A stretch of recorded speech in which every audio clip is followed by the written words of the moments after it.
इससे ये पता चलता है कि जरूर कहीं ना कहीं इन विपत्तियों में जो आ रही हैं, ये संसार का प्रतिनिधि उन्हें कहेगा मेरे पीछे चलते रहो और मेरा निशान लो तो मैं तुमको शांति दूंगा। मेरे पीछे चलो तब मैं अपने भंडार से खाना दूंगा। मेरे पीछे चलो तो मृत्यु से मैं तुमको बचा लूंगा। उसका मेरे लिए एक ही निशान होगा कि तुम मेरा निशान अपने शरीर में ले लो। यही तुम्हारा आधार कार्ड है, यही तुम्हारा मास्टर कार्ड है, यही तुम्हारा एटीएम कार्ड है। सब कुछ सिमट करके एक छोटे से नंबर के अंदर चला जाएगा और इस नंबर को सॉफ्टवेयर के द्वारा हमारे दाहिने हाथ में और माथे पर लगा दिया जाएगा। बस और कोई शर्त नहीं है।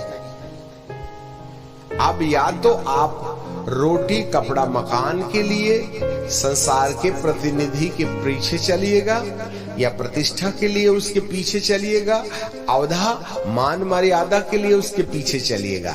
और ऐसे समय में यदि आप उसके हो लिए तो बाइबल में हमने पहले भी पढ़ चुका था कि जिन जिन लोगों ने उस पशु की चिन्ह को अपने ऊपर लिया था वे परमेश्वर की निरी मदिरा के कटोरे में उंडेले जाएंगे। वो चाहता भी है कि मनुष्य को परमेश्वर के न्यायासन के सामने खड़ा करे और वे परमेश्वर की दया से महरूम हो जाएं। परंतु उसमें से भारी मात्रा में वे लोग भी होंगे जब एलिया और मूसा ठीक 3.5 साल के बाद आखिरी 3.5 साल की सेवकाई के लिए आएंगे। वे बार बार इस ख्रिस्त विरोधी वन वर्ल्ड गवर्नमेंट के प्रेसिडेंट के द्वारा संचालित राजनीति, कूटनीति और दुष्टता की, जिसको एबॉमिनेशन कहते हैं, उसके विरुद्ध वे लोगों को सलाह देते रहेंगे। और जो वचन को ध्यान रखकर एलिया और मूसा की बात को जान करके उस पशु की पूजा से, उस पशु के पीछे चलने से, उस पशु का अंक अपने शरीर में लेने से बचे रहेंगे, उनके ऊपर संपूर्ण संसार का, जो संपूर्ण संसार की एकल सरकार जो अत्याचार करेगी वो देखते बनेंगे। 7 खून की सजा भी इतनी भयानक नहीं होती है, इतनी भयानक सजा उनको दी जाएगी। उनके उंगलियों को एक के बाद एक प्रतिदिन काटा जाएगा और उन्हें मजबूर किया जाएगा कि अभी भी वक्त है। फिर जब अंगुलियां कट जाएंगी तब पोंछा काटा जाएगा, फिर उसके बाद में हाथ काटा जाएगा, फिर उसके बाद में दूसरी उंगली, पर डे एक एक उंगलियां काट के, एक एक हाथ और एक एक बाजू निकाल के, फिर पैरों की उंगलियां काट के वो आपको मौका देंगे कि अभी भी बच सकते हो, मात्र तुमको एक काम करना है। जो राजा है ना, उसकी बात मान लीजिएगा और वो तुम्हारे साथ और कुछ नहीं करेगा। बस उसकी एक बहुत छोटी सी शर्त है, उसका निशान ले लो, बस हो गया। जिससे कि वह अपने विनाश के साथ साथ जिन जिन को मोहर लग जाएगी उनको भी वह अपने साथ अनंत आग में ले जाए, तब उसको शांति मिलेगी। ऐसा उसका सोच है कि मैं तेरी सृष्टि को बर्बाद कर दूंगा। इसलिए वह पूरी मात्रा के साथ, पूरे जोर और जोश के साथ में सुविधाएं देने के लोभ और लालच में सजा देने के द्वारा, प्रताड़ित किए जाने के द्वारा उन्हें फिर वापस अपनी ओर लौटाने की प्रेरणा देगा, जिससे कि लोग केवल उसके बहुमत में आ जाएं, केवल उसका नाम ले लें, केवल उसका अंक ले लें, और वो मजबूरन ऐसा करेगा। इसलिए बाइबल हमें बताती है कि जिन लोगों ने उस पशु की और उस पशु पर और पशु की मूरत पर, पशु वह लाल अजगर इब्लीस, पुराना सांप जो अदृश्य है, जिसने अपने आप को प्रकट करने के लिए एक आधे मानव आधे दानव नामक व्यक्ति को विश्व का शीर्ष बना लिया है। 144 नंबर की सीट जो यूएनओ गवर्नमेंट में है, जो जनरल प्रेसिडेंट के रूप में होगी, अभी जनरल सेक्रेटरी उनके शीर्ष में है, परंतु प्रेसिडेंट अभी भी यूएन गवर्नमेंट में नहीं है। उसका चुनाव होना है और उस चुनाव में वो व्यक्ति बैठेगा जो शैतान की तरफ से नियुक्त किया होगा, और ये व्यक्ति वो व्यक्ति होगा जो स्त्री से तो जन्मेगा जैसे यीशु जन्मे थे, परंतु उसके बाप का अता पता नहीं होगा। अर्थात दुरात्मा प्रमुख प्रधान किसी कन्या को गर्भवती करने के द्वारा एक ऐसे बालक को जन्म देगी जो आकर के इस पद पर आ बैठेगा। इसलिए वह आधा तो मानव होगा, परंतु आधा झूठी शक्ति से तृप्त होकर के वह चमत्कारिक साधु की तरह, संतों की तरह, महापुरुष की तरह, अलौकिक व्यक्ति की तरह झूठी सामर्थ्य को प्रकट करने वाला व्यक्ति बन जाएगा। वह आकाश से आग भी गिरा देगा, वह पानी भी गिरा देगा, पानी बंद भी कर देगा, वह आपको रोटी भी दे सकता है। इसलिए लोग उसके पीछे चलेंगे। हर प्रकार की झूठी सामर्थ्य से उसके प्रकट होने का काम शुरू हो जाएगा। वो एक इंसान होगा, एक व्यक्ति होगा। पशु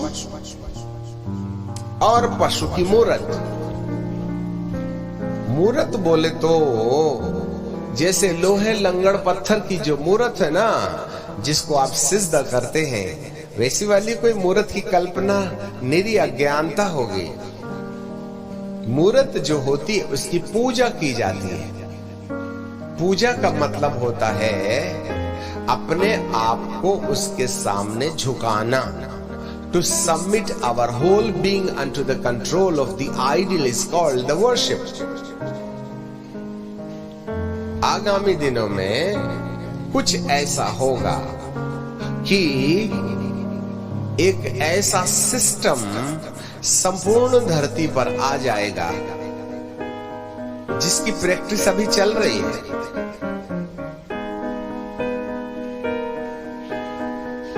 वो सिस्टम कुछ ऐसा सिस्टम होगा जिस सिस्टम के द्वारा सारी दुनिया एक सूत्र में आ जाएगी। आप अपनी मनमानी नहीं कर पाइएगा। ऐसे सिस्टम को जो वेलकम करेगा, चाहे वह है तो तकनीकी के आधार पर। आगे वाली तकनीकी इतनी हाई एडवांस होगी कि सब कुछ इंटरनेट से और सॉफ्टवेयर से और कंप्यूटर से चलेगा। Cashless economy, cashless purchasing, online purchasing. अब आपका लाइसेंस भी ऑनलाइन है, फॉर्म भी ऑनलाइन भरना है, ट्रांसफर भी ऑनलाइन होगा, ट्रांजैक्शन भी ऑनलाइन होगा, रजिस्ट्री भी ऑनलाइन होगी। सब कुछ तो ऑनलाइन हो गया। आज कागज पत्तल का तो काम ही खत्म हो गया है। और कोरोना हमारी मदद कर रहा है कि घर बैठे काम कीजिएगा। ऑनलाइन, स्कूल ऑनलाइन, सब कुछ ऑनलाइन, और इसी ऑनलाइन का हम भी उपयोग कर रहे हैं। आप बैठे घर में और हम आपसे बातचीत कर रहे हैं। अब जरा देख लीजिएगा, एक ऐसा सिस्टम सारी दुनिया को एक धागे से, एक अदृश्य तार से जोड़ देगा, और उस अदृश्य तार से जुड़े सिस्टम को जब तक आप कंप्लीटली एडॉप्ट नहीं कीजिएगा, तब तक आप दुनिया पर सरवाइव नहीं कर सकते। हमारी बात को ध्यान से सुन लीजिएगा, आगामी दिनों के अंदर में क्या कुछ होगा। इसलिए तकनीकी के आधार पर चाहे बैंक हो, चाहे बाजार हो, चाहे नौकरी हो, चाहे स्कूल हो, चाहे कार हो, चाहे बंगले हो, और आज की तारीख में धीरे धीरे ड्राइवरों की भी जरूरत नहीं है। आप कार में कंप्यूटर से एड्रेस फीड कर दीजिएगा, कार आपसे आपको पहुंचा देगी। ड्राइवरों की भी जरूरत नहीं। आजकल होटलों में वेटरों की जरूरत नहीं है, रोबोट आपको आकर के सर्व कर सकते हैं। आजकल के रोबोट जो है वह सोचते भी हैं, उनमें इमोशंस भी है, वे आपका तत्काल जवाब भी देंगे और उनके अंदर भावना भी है। आज मानव के ऊपर से लोगों का विश्वास खत्म, वे सब रोबोट के द्वारा काम कर रहे हैं। और रोबोट जो है वह सब तकनीकी का वो सिस्टम है सॉफ्टवेयर के द्वारा जो किसी मालिकाना हक के आधार पर चलाई जाएगी। एक व्यक्ति कंप्यूटर बैठा रहेगा और वह जो होटल में बैठे जो कस्टमर हैं उनका ऑर्डर वे वहीं पर कंप्यूटर पर अपने टेबल पर ही ऑर्डर दे देंगे और मालिक कंप्यूटर में आपका ऑर्डर देख लेगा और रोबोट जाके आपको सर्व कर देंगे।